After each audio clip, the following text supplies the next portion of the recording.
You say that? Undocumented people are the ones that actually do the hardest and most dangerous jobs that are out in the world.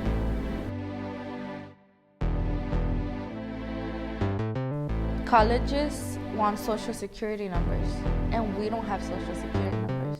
Especially with education, since they don't get paid well enough, it's hard for them to help provide for their children when they go to college.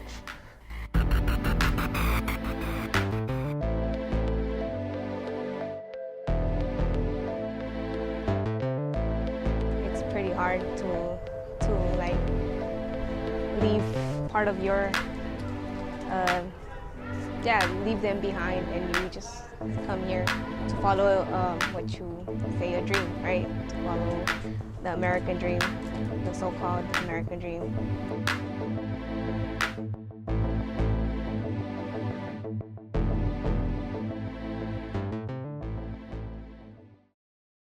Racial microaggressions are those everyday forms of racism that we experience in the various spaces that I talked about earlier, right? I mean, you can be going to a store, a market, in the mall, and someone will treat you differently, and you'll know you feel something, right?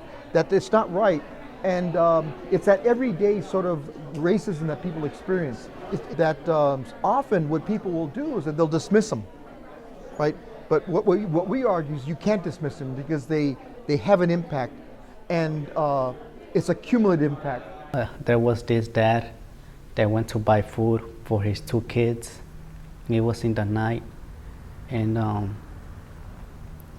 the father took his car, and he was driving, but he didn't turn on the lights from his car, and so he got pulled over, and since he didn't have the lights on, he got arrested, and now he's deported, and so these 2 kids don't have his father anymore.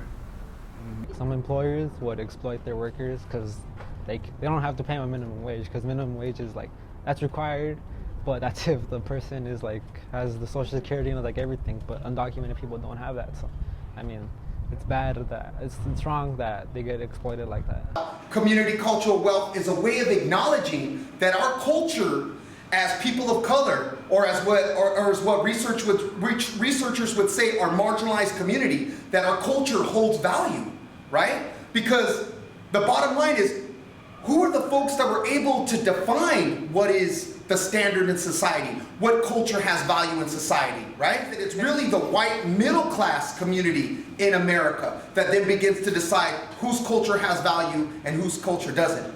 And the power to deal with racial microaggressions, whether it be people of color or undocumented communities, is to be able to look to our culture for all those forms of capital, right? All those forms of wealth that help us overcome those forms of racism.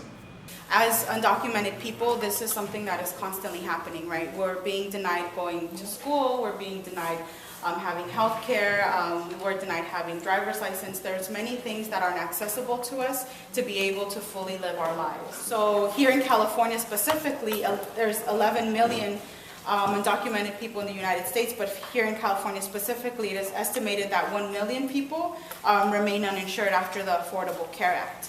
And so what we see in undocumented communities is that you wait and you wait and you wait until it gets to the point where it becomes a severe crisis, where you have to go to the emergency room or do something about it. So we know through the research that we conducted that 50% of people initially delay care so they don't go to the hospital, and one of those reasons is because we are undocumented people and immigrants, there's a lot of fear. Health care for all! Health care for all! Health care for all! Health care for all! Health care for all! Health care for all! Health care for all! What do we want? Health care! When do we want it? Now! What do we want? Health care! When do we want it? Now! When do we want it?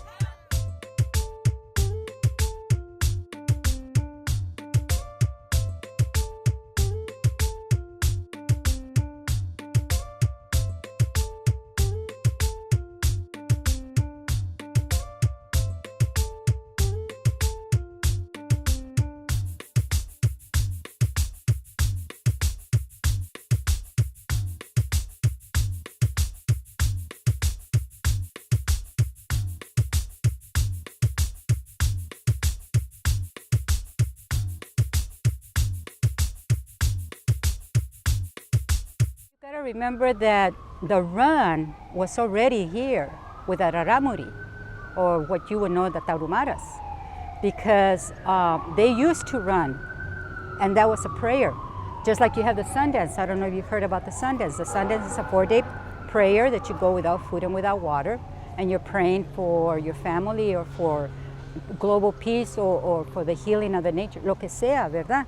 So the run, the spirit run, is more than just a spirit run, because like I was telling you earlier, when you're running, you're picking up the ashes off the ground, the ashes of the bones and blood of the people that died on that ground. Whether it's here, or Tenochtitlan, or Yucatan, or Belen, you're picking up the spirit, okay? And the sweat, all it's a ritual to remind us where we came from. Okay, your first home was your mama. Her first home was her mama, and my first home was my mama. Okay, so if you look at the sweat from a bird's eye view, it looks like Mother Earth impregnated. That's why we crawl into the sweat lodge and we crawl back out of the sweat lodge like a child. So the sweat will bring you back in connection with the importance of the water and the air and oxygen. And the run reminds you of that heartbeat that you feel when you're running. Your heart starts picking up, and you're picking up the ashes of the ancestors. Y te están dando poder, ganas, to spread the word. En Lak Ech, people, en Lak Ech. I don't care what color your skin is, and I don't care how much money you have. En Lak Ech. There's a saying, what's it gonna take? Is it gonna take the last tree on this planet to be chopped down before we realize that we cannot eat money? Our indigenous traditions help us see that we're all connected, and that every single person, every living being, no matter how they're viewed as being deficient or what have you, everybody has a role and a purpose in this world, in society, and it really makes people comfortable, and maybe some of the perceived shortcomings that they were taught that they had in this linear society, and so it really I think it really promotes that self-esteem, and really makes each other value each other, because during the run, you all have to come together. We all don't do it by ourselves, and it really takes every single person, no matter how they're perceived to be less or more. It takes the power and the skill of everybody to come forth and make this run happen and succeed. The reason it's important to hold on to our indigenous way, our cultura, is because if you give up your identity, then you're going to disappear. And if you disappear, your whole familia is going to disappear. Your whole cultura, your nature is going to disappear. So my saying to our undocumented is this: aquí estamos y aquí nos quedamos. Columbus came, a lot of, the European, invasion, and they brought a lot of these unfavorable ways to us. They totally just dismantled our whole social, spiritual, philosophical structure. That's we're very just building off the remnants. Today we're kind of just starting to get back to that. And really, like I was teaching before, the Western way is, they teach a linear way of thinking, where someone's on top or bottom, and what happens when, you get this person on top who's more rich, say have you, and there's a person on bottom, it creates this unhealthy competition where these people are trying to get to the top, and they try to just do whatever it takes to get on top, or what have you, so it promotes an unhealthy cycle of competition, whereas people like in a circular type of way of life, which is more indigenous and more natural to, so-called immigrants and so-called Latino people, it really puts everybody in a circle, and you see everybody everybody can see each other with no hassle, and everybody's position, everybody's skill and position and identity is respected in that circle. When the invaders first came, and they saw that our ancestors could communicate with the nature, they saw that as a demonic type of ritual, for the lack of a better word. So when they went around imprisoning our elders, our ancestors, the only way that they could be free was to accept Christianity or stay in prison. But you got to remember that a lot of our gente were still able to communicate. Remember earlier I said it's good to make connection, but now you got to learn how to communicate. Well, our ancestors knew how to communicate with the nature, And they would talk and they would see the spirits, the ancestors, their ancestors coming back and delivering messages. And they were so brainwashed that it was demonic, that it was bad, that they started la pista, the alcohol. Because what does alcohol do? It gets you drunk, it puts you to sleep. That's the first thing you're going to do, you're going to knock out. If you go to sleep, you're not going to see the spirits. If you sleep, you're not going to hear the spirits talking to you.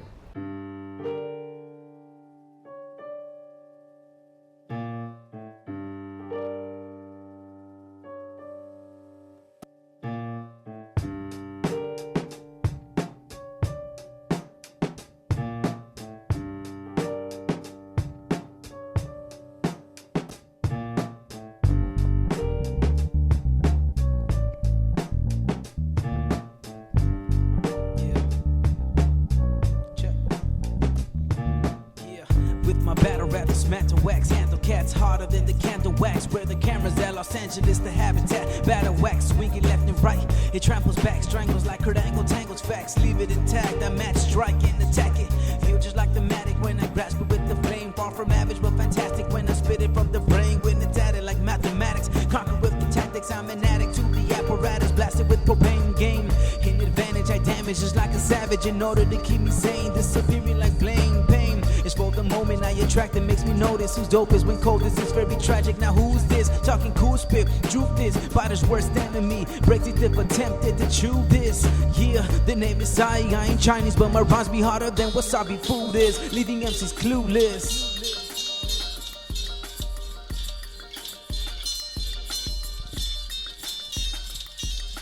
I'm milling the tracks, always ripping and spitting with just a militant facts. With venomous raps, I'm killing the wax. I think a mess, smacking the best on the microphone with tactical tests. My passion is relaxing while rapping, clapping the press, attacking who's next. Yes, eating them like vegetables. I spit it from the temple though, push them off the pedestal. Crazy like South Central, yo. Sicker than some liquor on two snakes who bicker, fighting viciously, quicker filled with malaria. Picture the image that has been given. I'm ripping, never quitting. I'm hitting, the stitching is missing. I'm the cerebral, you tripping. I'm the lethal beginning. It's for my people, I'm winning. This is the sequel that's spinning. I'm killing evil with riddance.